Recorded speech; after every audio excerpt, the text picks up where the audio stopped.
Site Reliability Engineer, SRE. Roadmap. 0 to job ready. Why SRE is critical. Modern systems must be always available, always fast, always reliable. That's the job of SRE. What SRE engineers do: ensure systems run smoothly, scale efficiently, recover from failures. Step 1. Build strong fundamentals. Linux networking system basics. Step 2. Learn programming. Python, Go used for automation monitoring tools. Step 3. Understand system design, scalability, load balancing, distributed systems. Step 4.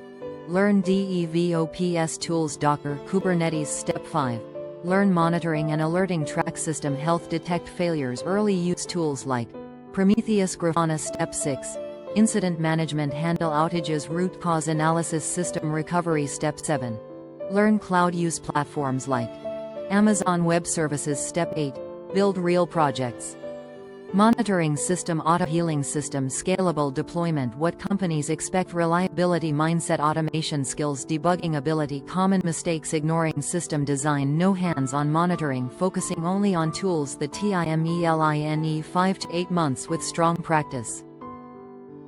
Career path: SRE right pointing arrow, senior SRE right pointing arrow, platform, reliability architect. The final take: systems will fail. SRE ensures they recover fast. Gear rocket.